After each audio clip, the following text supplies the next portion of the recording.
ثم أنتم هؤلاء تقتلون أنفسكم وتخرجون فريقا منكم من ديارهم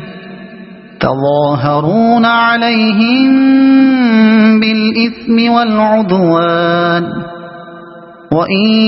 يأتوكم أسارى تفادوهم وهو محرم عليكم إخراجهم أفتؤمنون ببعض الكتاب وتكفرون ببعض فما جزاء من يفعل ذلك منكم إلا خزي في الحياة الدنيا ويوم القيامة يردون إلى أشد العذاب وما الله بغافل عما تعملون.